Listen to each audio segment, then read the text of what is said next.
Good morning. आज मैं आपको यहाँ पे प्रत्यावर्ती धारा वाले पाठ में एलसी परिपथ के वैद्युत दोलन या एलसी परिपथ में होने वाले वैद्युत दोलनों को पढ़ा रहा हूं।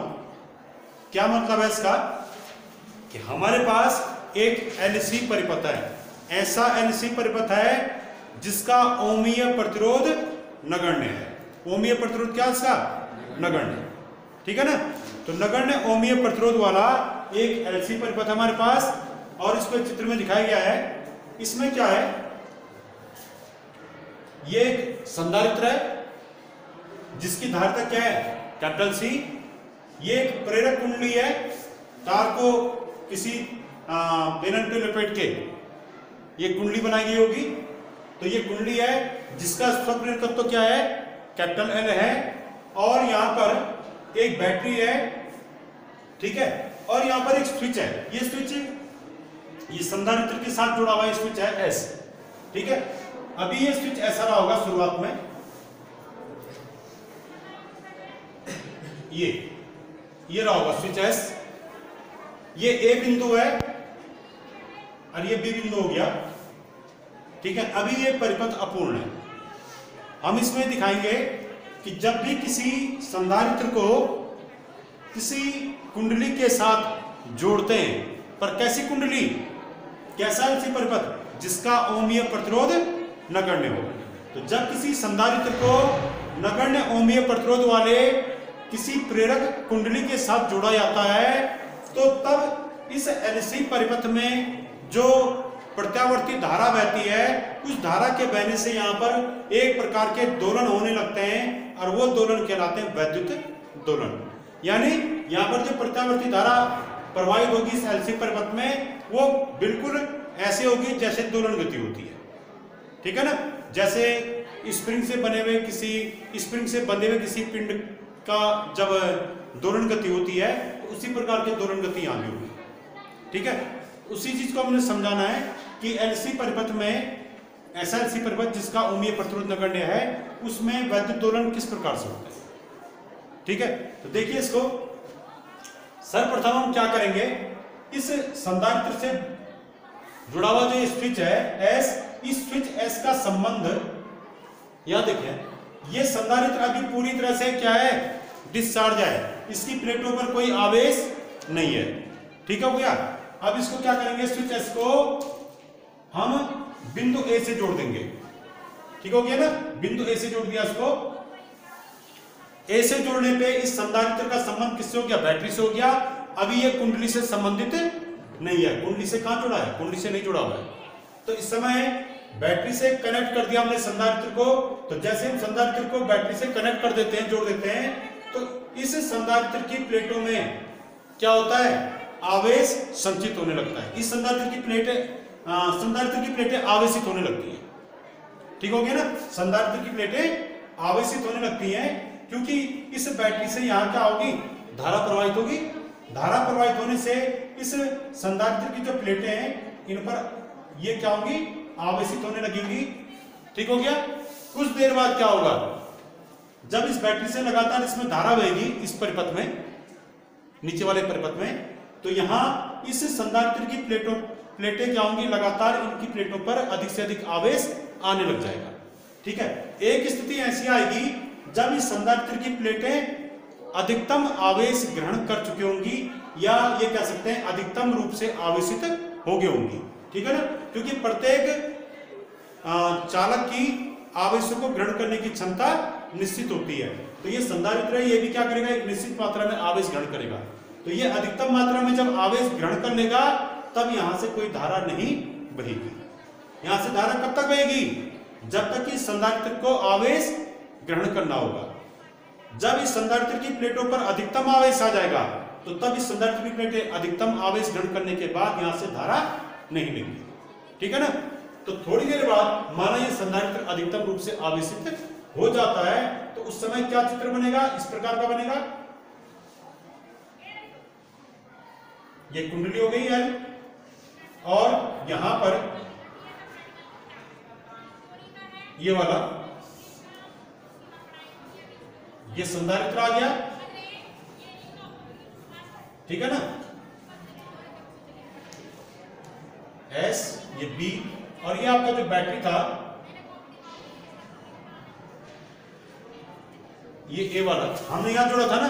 तो जैसे ये अधिकतम रूप से आवेशित हो जाएगी, माना इस पे अधिकतम आवेश कितना आ गया इस बैटरी की, एक प्लेट पे +Q0 आवेश आ गया, तो दूसरी प्लेट पे कितना आवेश आ जाएगा, दूसरी प्लेट पर -Q0 आवेश आ जाएगा। ठीक है, उसके बाद ये और आवेश लेना बंद कर देगी, क्योंकि अधिकतम रूप से आवेशित हो चुकी है, इसकी आवेश ग्रहण करने की क्षमता प्राप्त हो चुकी है, अधिकतम आवेश ले लिया इसने। अब ये बैटरी से और ज्यादा आवेश नहीं ले पाएगा, इसका अर्थ बैटरी से कोई धारा प्रवाहित नहीं होगी। बैटरी से धारा तभी तक प्रवाहित होगी संधारित्र में जब तक ये संधारित्र अधिकतम रूप से आवेशित नहीं हो जाता है। ये अब अधिकतम रूप से आवेशित हो गया, इसकी प्लेटों पर अधिकतम आवेश कितना आ गया, +Q0 -Q0। इसके बाद ये बैटरी से कोई धारा नहीं लेगा, अर्थात अब बैटरी से इसमें कोई धारा प्रवाहित नहीं होगी। ठीक है ना, तो अब आप इस बैटरी को हटा सकते हैं इसे। बैटरी सिर्फ एक बार कनेक्ट की, ठीक हो गया, क्यों, संधारित्र की प्लेटों को अधिकतम आवेशित करने के लिए। ठीक हो गया, आप बैटरी हटा दी। इसके बाद आप क्या करेंगे, जब संधारित्र की प्लेटें अधिकतम आवेशित हो गई हैं, यानी ये पूर्णतः क्या हो गया, आवेशित हो गया। तो जब संधारित्र की प्लेट पूर्णतः आवेशित हो जाती है, तब संधारित्र पर जो ऊर्जा होगी वो क्या होगी, इसकी अधिकतम ऊर्जा, क्योंकि इसमें अधिकतम आवेश है। तो बताइए कि संधारित्र के पूर्णतः आवेशित होने पर, पूर्णतः आवेशित होने पर संधारित्र पर ऊर्जा, संधारित्र की प्लेटों के बीच जो ऊर्जा आएगी, संधारित्र में संचित जो ऊर्जा होती है उसे हम कहते हैं संचित वैद्युत ऊर्जा।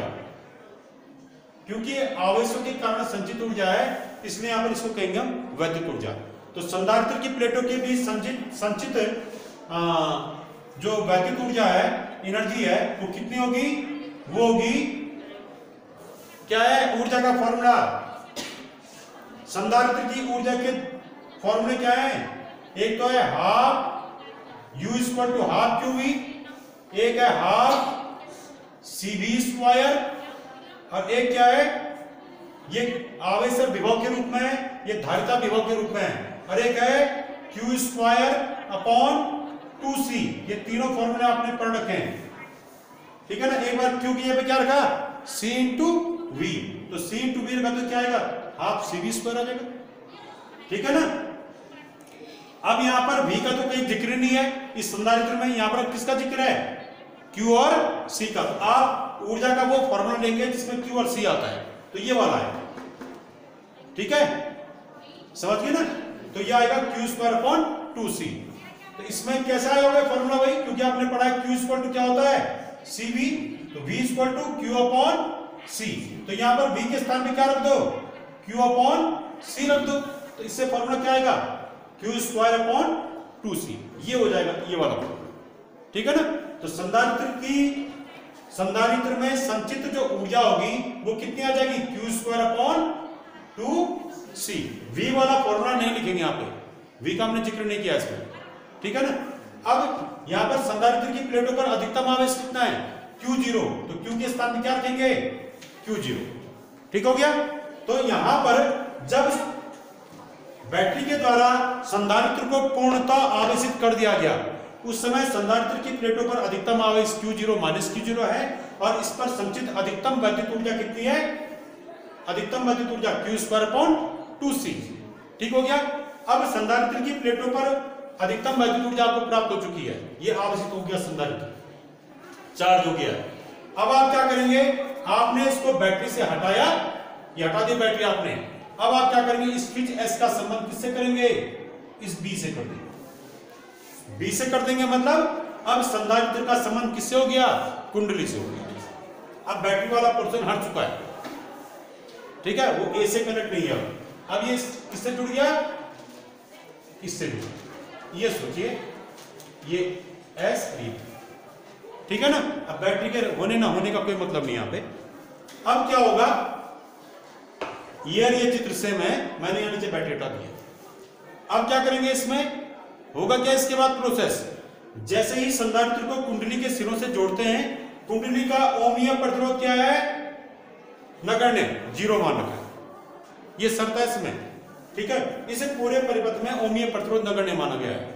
तो इसमें क्या होगा, जो ये आवेशित संधारित्र है, ये जब कुंडली से जोड़ा जाता है तो ये धीरे धीरे ये निरावेशित होने लगता है, डिस्चार्ज होने लगता है। क्यों, इसका जो आवेश है अब ये परिपथ में प्रवाहित होने लगता है, ठीक है ना। तो देखिए अब मैं प्लस Q0 माइनस Q0 नहीं दिखा रहा हूं इसको, मैं ये दिखा रहा हूं, इस पे आवेश क्या है, प्लस, इस दूसरी प्लेट पे आवेश माइनस, ठीक है ना। इस पे Q0 आवेश, तो इस पे माइनस Q0 आवेश, पर ये धनावेशित प्लेट होगी, ऋणावेशित प्लेट होगी। अब होगा क्या, उससे जो ऋणावेशित प्लेट है, इससे इलेक्ट्रॉन कहां पे आएंगे, ऐसे आएंगे, ठीक हो गया ना। इससे इलेक्ट्रॉन कहां आएंगे आपके, इस प्रकार से आएंगे, ये ऐसे में, ये आ रहे हैं इलेक्ट्रॉन इसी डायरेक्शन में, ऐसे में, ठीक है। तो धारा किस डायरेक्शन में बहेगी, धारा इलेक्ट्रॉन के विपरीत दिशा में बहेगी, ठीक है ना। धारा इलेक्ट्रॉन की विपरीत दिशा में बहेगी, इसमें समझ गए, इलेक्ट्रॉन के प्रवाह की विपरीत दिशा होती है धारा की। तो यहां पर क्या होगा, जब यहां पर इसमें इस संधारित्र से कुंडली को कनेक्ट करने पे संधारित्र का आवेश कुंडली में प्रवाहित होने लगता है, तो प्रवाहित कौन होता है, इलेक्ट्रॉन, ठीक हो गया। इलेक्ट्रॉन प्रवाहित होगा यहाँ पे, इलेक्ट्रॉन के प्रवाहित होने से यहाँ पे धारा प्रवाहित होगी। धारा प्रवाह के कारण यहाँ पर क्या होगा, इसमें इस कुंडली में चुंबकीय ऊर्जा बढ़ने लगती है। पहले इसमें कोई चुंबकीय ऊर्जा नहीं थी। किसी कुंडली की चुंबकीय ऊर्जा का सूत्र क्या है भाई,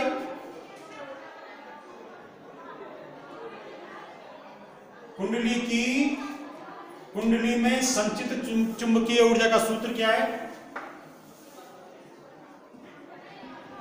कुंडली में संचित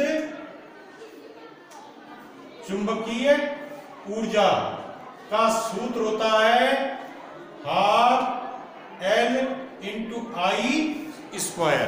ये आपने पढ़ा है, डेरिवेशन की हमने इसकी, ½ LI²। L प्रेरकत्व है, I क्या है इसमें धारा। अब आप में धारा बताई नहीं है, ठीक है। तो जब ये आवेश इस कुंडली में प्रवाहित होगा तो यहाँ क्या होगा, आवेश के प्रवाह से धारा प्राप्त होगी, धारा बहेगी, वो धारा क्या है, I धारा, ठीक है ना। तो क्या होता है, शुरुआत में प्रारंभ में जैसे भी इस संधारित्र को कुंडली से जोड़ते हैं तो उस समय इस परिपथ में बहुत कम मात्रा में आवेश प्रवाहित होता है, प्रति सेकंड प्रवाहित आवेश क्या होता है, बहुत कम होता है। उससे धारा I का मान भी प्रारंभ में क्या होता है, कम होता है। पर धीरे धीरे क्या होता है, धीरे धीरे यहाँ पर आवेश बढ़ने लगता है, आवेश ज्यादा प्रवाहित होने लगता है। उससे यहाँ पर धीरे धीरे क्या होता है, धारा का मान लगातार बढ़ने लगता है, ठीक है ना। ये देखिए यहां पे समय और धारा के बीच में वक्र खींच रहा हूं यहां पे साथ साथ। तो प्रारंभ में जैसे संधारित्र को इससे जोड़ा तो यहां क्या होगा, प्रारंभ में जो है इस संधारित्र से इसमें बहने वाली जो धारा है, इस कुंडली में बहने वाली धारा वो कम रहती है। धीरे धीरे यहां धारा का मान, कुंडली में बहने वाली धारा का मान क्या होता है, बढ़ता जाता है। तो धारा का मान धीरे धीरे बढ़ेगा, ठीक है। ऐसे अब जब यहां कुंडली में धारा का मान बढ़ेगा तो कुंडली में संचित होने वाली ऊर्जा का मान भी क्या होगा, बढ़ेगा, क्योंकि ये चुंबकीय ऊर्जा किसके अनुक्रमानुपाती होती है, धारा के। तो इस कुंडली में लगातार धारा का मान बढ़ने लगता है क्योंकि संधारित्र पूरा आवेशित है। तो इसको जैसे कुंडली से जोड़ेंगे तो धीरे धीरे क्या होता है, इस परिपथ में बहने वाली धारा का मान बढ़ने लगता है, ठीक है। शून्य से पहले इसमें शून्य धारा बह रही थी, अब इसमें धीरे धीरे धारा बढ़ेगी। तो धारा बढ़ने से क्या होता है, इस कुंडली में संचित ऊर्जा का मान भी, चुंबकीय ऊर्जा का मान बढ़ने लगता है। तो इस कुंडली में ऊर्जा कहां से है भाई, कुंडली में संचित ऊर्जा माने चुंबकीय ऊर्जा, वो कहां से प्राप्त हो रही है। पहले इसमें धारा प्रवाहित नहीं थी तो इसमें कोई ऊर्जा नहीं थी, अब इसमें धारा प्रवाहित होने से ऊर्जा आ गई, चुंबकीय ऊर्जा। तो कुंडली को चुंबकीय ऊर्जा कहां से प्राप्त हो रही है, इस संधारित्र की वैद्युत ऊर्जा से। संधारित्र के कारण ही तो इसमें आवेश प्रवाहित हुआ, ठीक है। तो होता क्या है, संधारित्र को जैसे कुंडली से जोड़ते हैं तो तो संधारित्र को से जो है इस पूरे परिपथ में आवेश प्रवाहित होने लगता है। तो उससे क्या होता है, परिपथ में धारा बहने लगती है, धीरे धीरे धारा का मान परिपथ में बढ़ता है, इससे कुंडली में चुंबकीय ऊर्जा का मान बढ़ने लगता है। ठीक है, तो चुंबकीय कुंडली में जैसे से चुंबकीय ऊर्जा बढ़ेगी, संधारित्र में वैद्युत ऊर्जा धीरे धीरे घटेगी, क्योंकि इसी की वैद्युत ऊर्जा वहां कुंडली में क्या हो रही है, चुंबकीय ऊर्जा में परिवर्तित हो रही है। यहीं से तो आ रही है इसको ऊर्जा। कुंडली में चुंबकीय ऊर्जा कहां से प्राप्त हो रही है, संधारित्र की वैद्युत ऊर्जा से। इसी का आवेश यहां प्रवाहित हुआ, तो इसी की वैद्युत ऊर्जा यहां पर कहां गई, कुंडली में गई। तो जैसे जैसे कुंडली में धारा का मान बढ़ता है, वैसे वैसे कुंडली में चुंबकीय ऊर्जा का मान बढ़ता है और संधारित्र में वैद्युत ऊर्जा का मान घटता है। ठीक है, अब लगातार क्या होता है, धीरे धीरे जब धारा का मान बढ़ता है तो एक स्थिति ऐसी आती है जब इस कुंडली में प्रवाहित धारा का मान अधिकतम हो जाता है। ठीक है, वो स्थिति है, मान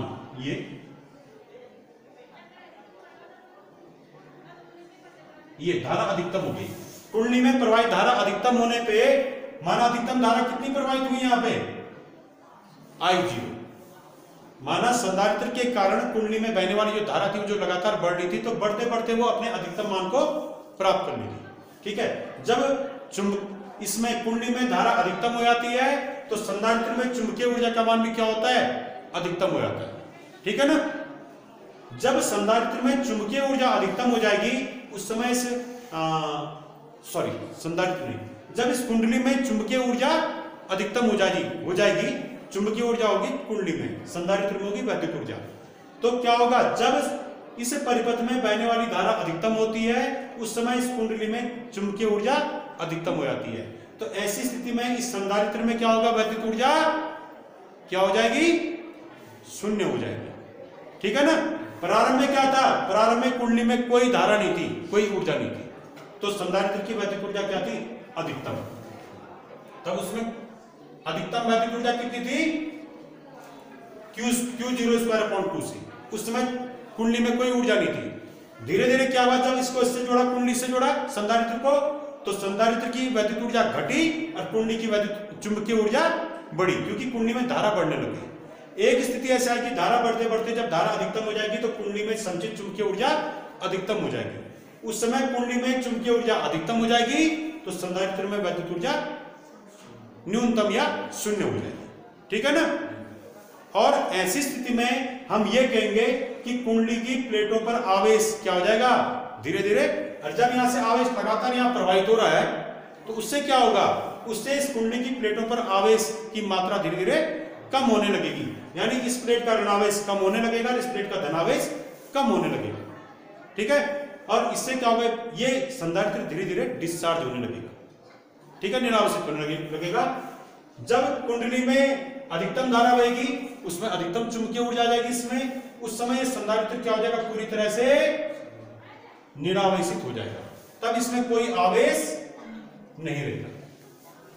ठीक हो गया, अगला स्टेप यह आएगा। ठीक है, अब संधारित्र की प्लेटें क्या हो गई, पूरी तरह से निरावेशित हो गई है, इसमें कोई आवेश नहीं है। ठीक है, उस समय क्या होगा, उस समय इसमें कुंडली में चुंबकीय ऊर्जा अधिकतम रहेगी। ठीक हो गया, अब उसके बाद क्या होता है, यहां पर धारा का मान क्या हुआ, जब ये आवेश यहां से जा ही नहीं रहा तो धारा का मान तत्काल क्या होना चाहिए, शून्य होना चाहिए, क्योंकि धारा प्रवाहित नहीं हो रही है। पर ऐसा नहीं होता है, धारा अधिकतम के बाद सीधा शून्य नहीं होती है। होता क्या यहाँ पे, क्योंकि यहां पर धारा का मान लगातार परिवर्तित हो रहा था, धारा परिवर्तन के कारण यहाँ पर जो चुंबकीय क्षेत्र उत्पन्न होता है वो कैसा चुंबकीय क्षेत्र होता है, परिवर्तित चुंबकीय क्षेत्र होता है। उससे यहाँ पर चुंबकीय फ्लक्स में क्या होता है, परिवर्तन होता है। ठीक हो गया ना, क्योंकि इस परिपथ में धारा लगातार क्या हो रही है, परिवर्तित हो रही थी। ठीक है, धारा परिवर्तन के कारण इस कुंडली से संबद्ध चुंबकीय फ्लक्स में परिवर्तन होता है। इस कारण से इस चुंबकीय फ्लक्स, इस कुंडली के अंदर एक प्रेरित विद्युत वाहक बल E उत्पन्न हो जाता है। ठीक है, तो जब धारा अधिकतम हुई उसके बाद संधारित्र क्या हो गया, निरावेशित हो गया। ठीक है, तो ऐसा होने पे धारा तत्काल शून्य नहीं होती है, बल्कि क्या होता है, इस परिपथ में जो प्रेरित विद्युत वाहक बल है वो इस धारा के तत्काल शून्य होने का विरोध करता है। ठीक है ना। और यहां अंदर एक प्रेरित धारा उत्पन्न होती है, ठीक है ना। अरे यहाँ चुंबकीय फ्लक्स में परिवर्तन के कारण यहाँ पर प्रेरित धारा भी तो उत्पन्न होगी, तो वो प्रेरित धारा सदैव उस कारण का विरोध करेगी जिसके द्वारा वो उत्पन्न हुई है। तो प्रेरित धारा किस कारण उत्पन्न होगी? धारा में परिवर्तन के कारण, ठीक है। तो अब धारा क्या होनी चाहिए? अधिकतम से शून्य होनी चाहिए थी, तो वो प्रेरित धारा क्या करेगी? धारा के अधिकतम से शून्य होने का विरोध करेगी। वो यहां पर मुख्य धारा को तत्काल जीरो होने से रोकेगी। तो इस कारण क्या होता है? धारा तत्काल जीरो नहीं होती, धारा जो है धीरे धीरे घटते हुए क्या होती है? जीरो होती है। समझ गए? तो यहां बहने वाली प्रेरित धारा वो जो है मुख्य धारा को तत्काल अधिकतम से शून्य होने से रोकती है। और इस कारण से क्या होता है? इस परिपथ में जो मुख्य धारा बहती है, मुख्य धारा माने जो संधारित्र के कारण बह रही थी, ठीक है, वो जो है अधिकतम से के बाद धीरे धीरे घटती है और तब जाके क्या होती है? एक स्थिति में शून्य होती है। समझ गए? वो प्रेरित धारा के कारण। तो प्रेरित धारा के कारण मुख्य धारा धीरे धीरे एक दिशा में घटते हुए शून्य होती है। ऐसी स्थिति में क्या होता है? अब देखो है, इस समय क्या होगा? जब प्रेरित धारा के कारण मुख्य धारा धीरे धीरे घटते हुए शून्य होगी, उस समय जो है ये संधारित्र की प्लेटें पुनः आवेशित होने लगती है, क्योंकि धारा तो बह रही है ना। अब कौन सी धारा बह रही है? प्रेरित धारा के कारण जो है धारा धीरे धीरे करके शून्य हो रही, एकदम जीरो नहीं हुई, धारा धीरे धीरे करके जीरो हुई। जैसे यहां पर थोड़ा कम हुई, फिर कम हुई, फिर कम हुई, फिर कम हुई। तो धारा का मान धीरे धीरे घटने के कारण क्या होता है? यहां पर जो है ये संधारित्र की प्लेटें ये पुनः आवेशित होने लगती है। एक बार पूरी तरह से चार्ज हुई थी, फिर पूरी तरह से डिस्चार्ज हुई, अब ये फिर धीरे धीरे करके चार्ज होगी। पर अब क्या होगा? जो प्लेट पहले धनावेशित थी वो प्लेट अब ऋणावेशित होने लगती है, और जो प्लेट पहले ऋणावेशित थी वो प्लेट अब धनावेशित होने लगती है, ठीक है, क्योंकि अब धारा विपरीत दिशा में जा रही है, ठीक है। पहले धन दिशा में बढ़ रही थी, अब ऋण दिशा की ओर जा रही है, ठीक है। तो इससे क्या होगा? धीरे धीरे जैसे जैसे धारा अधिकतम से शून्य की ओर बढ़ती है, संधारित्र की प्लेटें धीरे धीरे करके आवेशित होने लगती हैं, और इनकी प्लेटों की जो ध्रुवता थी वो विपरीत हो जाती है। जो धनावेशित थी वो ऋणावेशित, जो प्लेट पहले धनावेशित थी वो क्या हो गई? ऋणावेशित हो गई, और जो ऋणावेशित थी वो क्या हो गई? धनावेशित हो गई। तो अब क्या होता है? एक स्थिति ऐसी आती है जबकि इस संधारित्र की प्लेटें अधिकतम रूप से क्या हो जाती हैं? एक स्थिति ऐसी आएगी कि संधारित्र की प्लेटें पुनः अधिकतम आवेश ग्रहण कर लेंगी, तब इन प्लेटों पर अधिकतम आवेश क्या हो जाएगा? आ जाएगा। ये -Q0 अधिकतम आवेश आ गया, इसमें क्या गया? +Q0 अधिकतम आवेश आ गया। इसके बाद क्या होगा? जब ये अधिकतम आवेशित हो जाएगी उस समय यहां पर धारा घट के शून्य होगी, ठीक है ना। अब यहां धारा घट के क्या हो जाएगी? शून्य। जब धारा घट के पूरी तरह से शून्य हो जाती है उस समय संधारित्र की प्लेटें विपरीत आवेशित हो जाती हैं और अधिकतम रूप से आवेशित हो जाती हैं। ऐसी स्थिति में संधारित्र पर फिर वैद्युत ऊर्जा कितनी आएगी? Q0²/2c। और तब यहां पर कुंडली में ऊर्जा कितनी होगी? चुंबकीय ऊर्जा, क्योंकि धारा जीरो हो गई है तो कुंडली में कोई धारा न बहने से कुंडली की चुंबकीय ऊर्जा क्या हो जाएगी? समय इसकी ऊर्जा, चुंबकीय ऊर्जा क्या हो जाएगी? ये जीरो हो जाएगी, ठीक है ना। यानी जब चुंबकीय ऊर्जा अधिकतम होगी उसमें संधारित्र की ऊर्जा जीरो, जब संधारित्र की ऊर्जा अधिकतम होगी उस समय कुंडली की ऊर्जा जीरो, क्योंकि ऊर्जा संरक्षण के नियम से इस परिपथ की कुल ऊर्जा क्या रहनी चाहिए? अचर रहनी चाहिए, ठीक है ना। तो प्रारंभिक कुल ऊर्जा कितनी थी शुरुआत में? Q²/2c, ठीक है ना। तो हर बार उसका मान वही आएगा। अब यहां पर देखो, इसके बाद क्या होता है? धारा शून्य होने के कारण कुंडली में कोई चुंबकीय ऊर्जा नहीं रहती है और संधारित्र की प्लेटों पर अधिकतम वैद्युत ऊर्जा प्राप्त हो जाती है Q0²/2c, परंतु ये विपरीत रूप से आवेशित हो जाती है। इसके बाद अब संधारित्र पूर्णतः आवेशित हो गया तो पुनः क्या होगा? पुनः संधारित्र की प्लेटों का आवेश इस परिपथ में प्रवाहित होने लगेगा, पुनः प्रवाहित होगा। शुरुआत में धारा एंटी क्लॉकवाइज बह रही होगी, तो अब धारा क्या बहेगी? क्लॉकवाइज डायरेक्शन में बहेगी, ठीक है ना।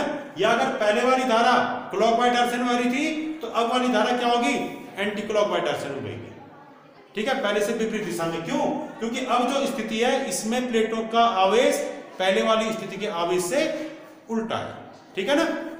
अब धारा की दिशा क्या हो जाएगी, उल्टी हो जाएगी। समझ गए? तो इसमें क्या होगा, अब संधारित्र जब पूरी तरह से आवेशित हो जाता है तो पुनः इस संधारित्र से आवेश इस कुंडली में प्रवाहित होने लगता है। अब संधारित्र से आवेश होगा प्रवाहित इस कुंडली में। ठीक है, अब जब संधारित्र से आवेश कुंडली में प्रवाहित होने लगेगा तो धारा का मान पुनः क्या होगा, धीरे धीरे बढ़ने लगेगा। ठीक है ना। मैंने कहा था जब आप पूरी तरह से आवेशित संधारित्र को कुंडली से जोड़ते हैं, पहले पढ़ाए भी, तो उस समय क्या होता है, संधारित्र से आवेश इस कुंडली में प्रवाहित होने लगता है, जिससे इस परिपथ में धारा बहने लगती है। वो धारा प्रारंभ में कम रहती है, धीरे धीरे उसका मान क्या होता है, बढ़ता है। तो ऐसे यहां फिर बढ़ेगा। तो अब धारा का मान संधारित्र के पूरी तरह से आवेशित होने के बाद इस कुंडली में पुनः क्या होती है, पुनः जो है संधारित्र का आवेश प्रवाहित होने लगता है, जिससे इसमें धारा पुनः शून्य से बढ़ने लगती है। अब यह बढ़ेगी विपरीत दिशा में। क्यों? क्योंकि अब प्लेटों, संधारित्र की प्लेटों की ध्रुवता या आवेश पहले वाली स्थिति से उल्टा हो चुका है। पहले ये प्लेट धनावेशित थी, ये प्लेट क्या थी, ऋणावेशित। उस समय सर्किट में माना धारा एंटी क्लॉकवाइज डायरेक्शन में आ रही थी। तो अब प्लेट, ये प्लेट ऋणावेशित होगी तो ये प्लेट क्या हो गया, धनावेशित। पहले से जस्ट अपोजिट कंडीशन आ गई है। तो अब सर्किट में जो धारा बहेगी वो कहां से कहां की ओर बहेगी, क्लॉकवाइज डायरेक्शन में, पहले की विपरीत दिशा में। तो जब एंटी क्लॉकवाइज डायरेक्शन में धारा बह रही थी तो धारा हमने धन दिशा में दिखाई थी। अब धारा क्या बहेगी, क्लॉकवाइज डायरेक्शन में बहेगी, क्योंकि प्लेटों की ध्रुवता उलट गई है। तो अब जो धारा होगी वो धन दिशा में ना बहकर कहां बहेगी, ऋण दिशा में बहेगी। ठीक है ना, क्योंकि प्लेटों की ध्रुवता उलट गई है। पहले इलेक्ट्रॉन इस तरफ थे ना, धनावेश इस तरफ थे, अब ऋणावेश इस तरफ आ गया, धनावेश इस तरफ आ गया। तो निश्चित ही धारा की दिशा उलट चुकी है। तो धारा की दिशा उलट चुकी है, मतलब अब धारा पहले से विपरीत दिशा में बहेगी। पहले धारा धन दिशा में दिखा रखी थी, अब धारा ऋण दिशा में बहेगी। तो धारा ऐसी बहेगी।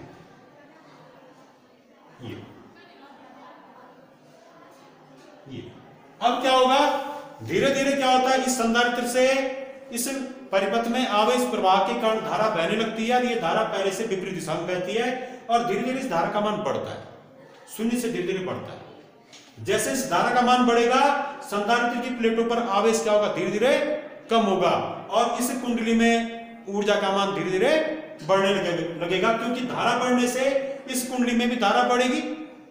कुंडली में धारा बढ़ने से क्या होगा, कुंडली में संचित चुंबकीय ऊर्जा भी धीरे धीरे बढ़ने लगेगी। तो फिर वही कंडीशन आएगी कि संधारित्र की वैद्युत ऊर्जा धीरे धीरे घटेगी और कुंडली की चुंबकीय ऊर्जा धीरे धीरे बढ़ेगी।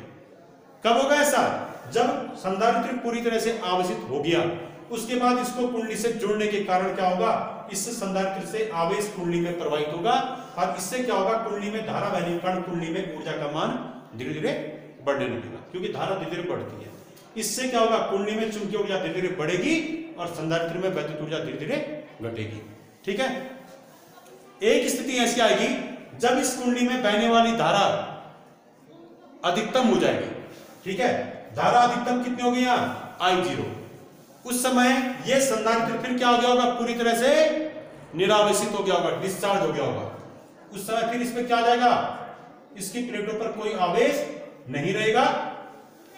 तो जब संधारित्र से बहने वाली, जब इस परिपथ में बहने वाली धारा धीरे धीरे बढ़ते हुए अपने अधिकतम मान I0 पे आ जाती है, उस समय कुंडली में अधिकतम चुंबकीय ऊर्जा कितनी हो जाएगी, हाफ Li0²। और ऐसी स्थिति में संधारित्र क्या हो जाएगा, पूरी तरह से निरावेशित हो जाएगा और इसमें संचित ऊर्जा क्या होगी, इसमें शून्य। ठीक है ना। और ऐसी स्थिति में क्या होगा, धारा अपने अधिकतम मान पे आ गई थी, पर जैसे संधारित्र निरावेशित हो गया तो धारा तत्काल शून्य। इसके बाद धारा क्या हो गया, अधिकतम के बाद क्या होनी चाहिए, क्योंकि कुंडली में कोई आवेश है नहीं, तो कुंडली के आवेश के कारण यहां कोई धारा प्रवाहित नहीं होनी चाहिए। धारा अब क्या होनी चाहिए, तत्काल अधिकतम के बाद शून्य होनी चाहिए, पर ऐसा नहीं होता है। क्यों? क्योंकि यहाँ धारा का मान लगातार परिवर्तित होने से यहाँ चुंबकीय फ्लक्स में क्या हो रहा होगा, परिवर्तन हो रहा होगा। उस कारण यहाँ एक प्रेरित विद्युत वाहक बल और प्रेरित धारा भी उत्पन्न हुई होगी। वो प्रेरित धारा इस मुख्य धारा के अधिकतम से शून्य होने का क्या करेगी, विरोध करेगी। इस कारण से क्या होता है, जो मुख्य धारा थी वो अधिकतम के बाद तत्काल शून्य नहीं होगी, बल्कि धीरे धीरे घटते हुए शून्य होगी। घटेगी जरूर, पर धीरे धीरे घटते हुए शून्य होगी, तत्काल शून्य नहीं होगी। ठीक है ना, समझ गए। तो जब यहां पर प्रेरित धारा के कारण क्या होता है, मुख्य धारा का मान अधिकतम से तत्काल शून्य नहीं होता, बल्कि धीरे धीरे एक दिशा में घटते हुए शून्य होता है। उस समय क्या हो रहा होगा, जैसे यहां पर हुआ था, अधिकतम से जब धारा धीरे धीरे घटते हुए शून्य हुई थी, तो मैंने कहा था संधारित्र की प्लेटें धीरे धीरे आवेशित होनी शुरू हुई थी और विपरीत आवेशित। ऐसे यहां भी होगा, जब धारा अब पुनः क्या हो रही है, प्रेरित धारा के कारण मुख्य धारा धीरे धीरे घटते हुए शून्य हो रही है, उस समय संधारित्र की प्लेटें पुनः क्या होंगी, आवेशित होने लगेंगी।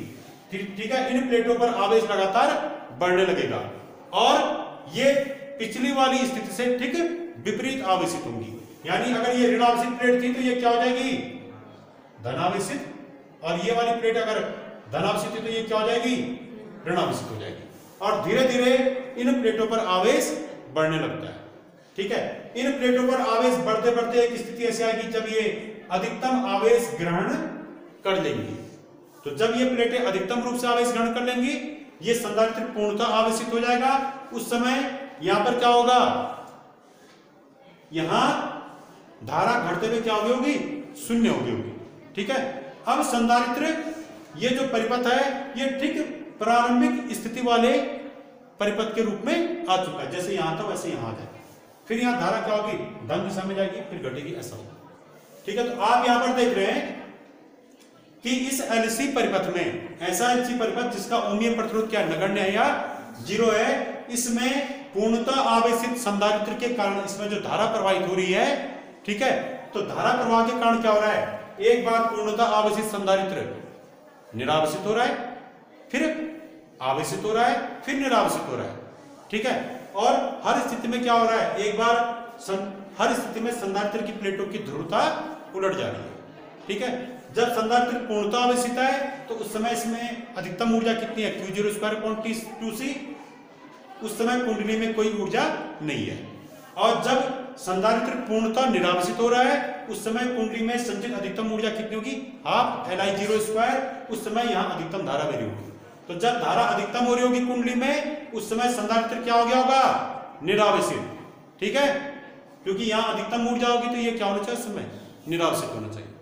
तो यहां पर इस एलसी परिपथ में जो धारा प्रवाहित हो रही है, ये धारा क्या हो रही है, शून्य से अधिकतम, अधिकतम से शून्य, फिर विपरीत दिशा में शून्य से अधिकतम, फिर अधिकतम से शून्य हो रही है। अर्थात ये धारा, इस धारा का व्यवहार समय के साथ साथ बिल्कुल ऐसा ही है जैसे दोलन गति होती है। अगर हम किसी स्प्रिंग से किसी पिंड को बांध दें और स्प्रिंग को दोलन गति, उस पिंड को दोलन गति कराएं, तो उस दोलन गति में भी क्या होता है, उस पिंड का जो विस्थापन होता है वो भी समय के साथ साथ क्या होता है, पहले धीरे धीरे बढ़ता है, अधिकतम होता है। आपने देखा होगा स्प्रिंग में या दोलन गति में विस्थापन और समय के बीच अगर हम वक्र खींचे तो वो वक्र भी इसी प्रकार का आता है। उसमें भी विस्थापन क्या होता है, समय के साथ साथ धीरे धीरे बढ़ता है, अधिकतम होता है, फिर शून्य होता है, फिर क्या होता है, अधिकतम, फिर क्या होता है, शून्य। तो यहां पर एलसी परिपथ में धारा का व्यवहार बिल्कुल वैसे ही है जैसे स्प्रिंग से बने हुए किसी कण की गति का व्यवहार होता है। दोनों के दोलन बिल्कुल एक प्रकार के। ठीक हो गया ना। तो यह है क्या, एलसी परिपथ में होने वाले वैद्युत दोलन। इन्हीं को हम एलसी परिपथ में होने वाले वैद्युत दोलन कहते हैं, क्योंकि यहाँ पर विद्युत धारा बिल्कुल उसी प्रकार से बहती है। विद्युत धारा का समय के साथ व्यवहार बिल्कुल ऐसे ही होता है जैसे स्प्रिंग से बंधे कण की गति का व्यवहार होता है। स्प्रिंग से बंधे कण की गति जैसे दोलन गति होती है, वैसे धारा का समय के साथ व्यवहार भी क्या होता है, दोलन गति ऐसा होता है। इसलिए इसको कहा गया है कि एलसी परिपथ में प्रत्यावर्ती धारा में क्या होता है, वैद्युत दोलन होते हैं। ठीक है, अब यहां पर जो प्रत्यावर्ती धारा होगी यहाँ पे बहरी, उस प्रत्यावर्ती धारा की आवृत्ति कितनी होगी, क्योंकि इसका ओमीय प्रतिरोध 0 माना गया है। तो ओमीय प्रतिरोध 0 होने पे अगर R 0 है तो LC परिपथ में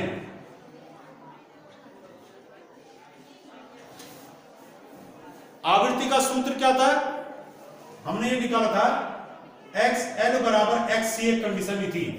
XL क्या है? इस कुंडली का प्रेरण प्रतिघात। XC क्या है? संधारित्र का धारतीय प्रतिघात। इसको हमने लिखा था XL के पे क्या लिखा था? Omega L। और XC का मान क्या होता है? 1 ओमेगा C। जहां ओमेगा क्या है? इस परिपथ की कोणीय आवृत्ति या कोणीय वेग है। ठीक है, एंगुलर वेलोसिटी है। अब यहाँ पे ओमेगा स्क्वायर बराबर क्या था? 1 L C। Omega into omega, omega square बराबर ये आ गया। तो ओमेगा बराबर 1 ये वर्गमूल में आ जाएगा under root square root of LC। 1 square root of LC। अब ओमेगा का मान क्या होता है? 2 pi f equal to 1 square root of LC। ठीक हो गया। तो F बराबर क्या होगा? F मतलब इस परिपथ की आवृत्ति, इसमें बहने वाले जो प्रत्यावर्ती धारा है उसकी आवृत्ति। तो इस आवृत्ति का सूत्र क्या आ जाएगा? आवृत्ति F, frequency F equal to हो जाएगा 1/2 pi square root of LC। ये है LC परिपथ में उत्पन्न होने वाले दोलनों की आवृत्ति। आवृत्ति का मतलब क्या हुआ कि 1 सेकंड में ये जैसे एक चक्र है, इसको हम क्या कहेंगे? एक चक्र। एक धन अर्धचक्र और एक ऋण अर्धचक्र मिलकर क्या बनाता है? एक चक्र बनता है, प्रत्यावर्ती धारा का एक चक्र। तो 1 सेकंड में प्रत्यावर्ती धारा के जितने चक्र प्राप्त होते हैं, चक्रों की वह संख्या क्या कहलाती है? आवृत्ति कहलाती है। इसको हम F से प्रकट करते हैं। इसका मात्रक क्या है? हर्ट्ज। ठीक है, यह आवृत्ति का सूत्र आएगा इसमें LC परिपथ में। और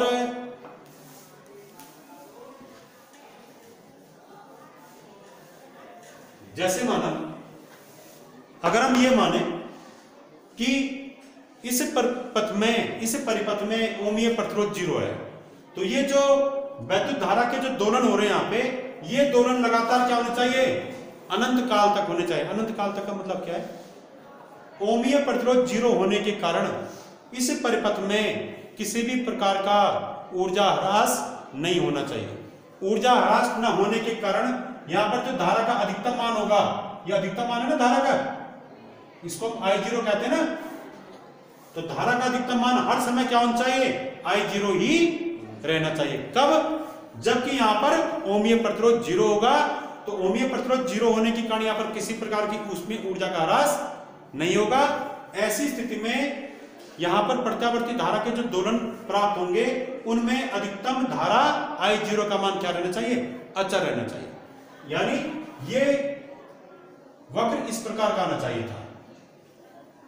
सपोज ये प्रत्यावर्ती धारा ले रहे हैं यहाँ पे,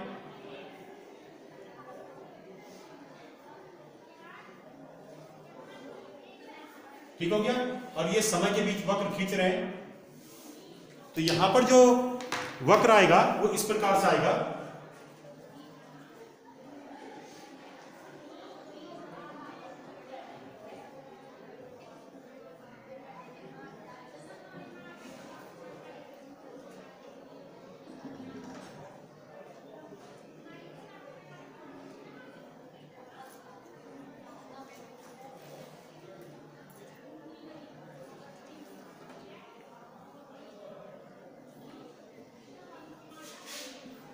समय और धारा के बीच जो वक्र आएगा वो कैसा आएगा? यदि R बराबर 0 हो, उसमें जो है प्रत्यावर्ती धारा का जो अधिकतम मान होगा, इस धारा का अधिकतम मान हर बार क्या आएगा? हर चक्र में कितना होगा? I0। कितना होगा इसका मान? I0। अर्थात यहां पर किसी प्रकार की ऊर्जा का ह्रास न होने के कारण प्रत्यावर्ती धारा का अधिकतम मान, जिसको हम आयाम भी कहते हैं या शिखर मान कहते हैं, वो हमेशा क्या रहेगा? अचर रहेगा, I0 रहेगा। और ये दोलन अनंत काल तक चलते रहेंगे। पर व्यवहार में ऐसा नहीं होता है। ठीक है, अगर ऐसा होता है तो तब ये आदर्श LC परिपथ कहलाएगा। आदर्श LC परिपथ का मतलब है उसका ओमीय प्रतिरोध बिल्कुल क्या है? नहीं है, R=0 है। पर व्यवहार में ऐसा होता नहीं है, क्योंकि जो कुंडली में तार होंगे वो धातु के बने होंगे, उनका कुछ न कुछ ओमीय प्रतिरोध अवश्य होगा।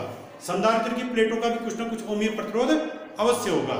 इस कारण से ओमीय प्रतिरोध को कम तो भले कर सकते हैं, पर 0 नहीं कर सकते हैं। तो ओमीय प्रतिरोध मौजूद होने के कारण, ओमीय प्रतिरोध 0 न होने के कारण यहाँ पर क्या होगा, कुछ ना कुछ उसमें ऊर्जा का ह्रास अवश्य होगा। ओमीय प्रतिरोध के कारण जो ऊर्जा ह्रास होता है उसमें ऊर्जा के रूप में होता है, ठीक है ना। तो यहाँ पर ओमीय प्रतिरोध शून्य न होने के कारण क्या होगा, कुछ ना कुछ उसमें ऊर्जा का ह्रास अवश्य होगा। इस कारण से यहाँ पर क्या होगा, धारा का जो अधिकतम मान I0 प्रारंभ में मिल रहा है वो आगे जाने पर धीरे धीरे क्या होगा, घटने लगे, क्योंकि ऊर्जा का क्षरण हो रहा है, ठीक है ना, ओमीय प्रतिरोध के कारण, ठीक है। तो इस कारण क्या होगा, प्रारंभ में धारा का अधिकतम मान जैसे I0 है, तो आगे जाने पे ये वक्र इस प्रकार के नहीं रहेंगे, ये वक्र इस प्रकार के हो जाएंगे,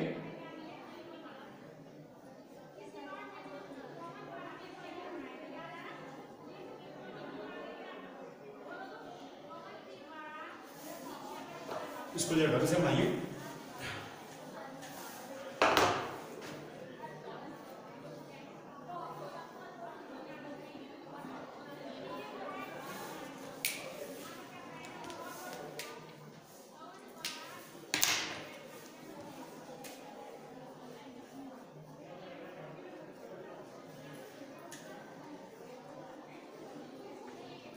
प्रारंभ में धारा का अधिकतम मान क्या आया, I0 पहले चक्र में।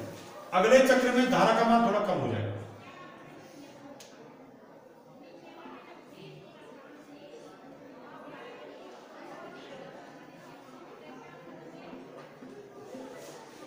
ठीक है, ये धारा का मान थोड़ा कम हो गया। फिर अगले चक्र में और कम हो जाएगा, फिर अगले चक्र में और कम हो जाएगा, फिर और कम, और धीरे धीरे करके धारा का मान क्या होगा, अधिकतम मान धीरे धीरे करके शून्य की ओर अग्रसर होगा। आप देख रहे हैं यहां से यहां, इस पहले चक्र में धारा क्या है, का अधिकतम मान है I0। अगले चक्र में यहां से यहां तक धारा का अधिकतम मान कुछ कम हो चुका है, I0 से कुछ कम हो गया। फिर उसके बाद अगले चक्र में धारा का मान, अधिकतम मान और कम हो गया।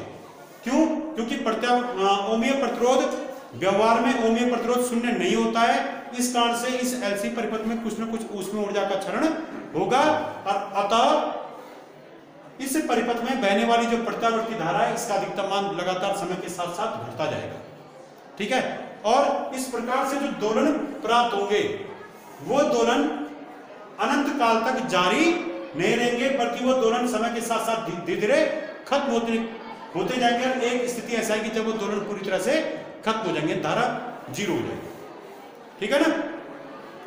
ऐसे दोलनों को, ऐसे दोलन जो ऊर्जा, जिसमें ऊर्जा क्षय के कारण आयाम लगातार क्या होता है, घटने, ये क्या कहलाता है भाई, आयाम।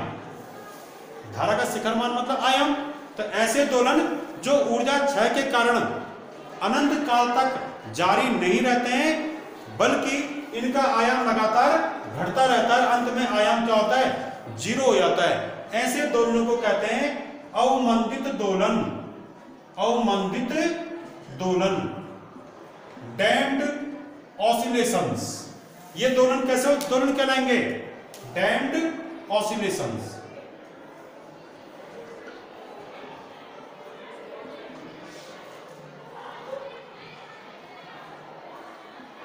ठीक हो गया। तो होता क्या है, व्यवहार में एलसी परिपथ में दोलन जो है अनंत काल तक अचर आयाम से नहीं होते हैं, क्योंकि प्रतिरोध 0 नहीं होता है। अतः जो है यहाँ पर जो वैद्युत दोलन होते हैं उनमें दोलनों का जो आयाम होता है वो लगातार कम होता जाता है। एक स्थिति में दोलनों का आयाम क्या होता है, घट के 0 होता है, और तब जो है ऐसी स्थिति में ये दोलन अनंत, ये कुछ समय बाद धीरे धीरे घटते हुए खत्म हो जाता है, ठीक है ना। ऐसे दोलनों को कहते हैं, ऐसे दोलन जो समय के साथ साथ अनंत काल तक नहीं चलते हैं, बल्कि समय के साथ साथ इनका आयाम लगातार घटता जाता है और अंत में दोलन खत्म हो जाते हैं। ऐसे दोलनों को कहते हैं अवमंदित दोलन। अवमंदित माने जो, जिन दोलनों का आयाम लगातार कम हो रहा है, मंदित हो रहा है, ठीक है ना। और अगर ये R0 होता तो ये लगातार एक ही प्रकार के आयाम प्राप्त होने चाहिए, ठीक है ना। तो आज आपने यहाँ पर एलसी परिपथ के वैद्युत दोलन पढ़े, एग्जाम के पॉइंट ऑफ व्यू से इंपॉर्टेंट है। Thank you.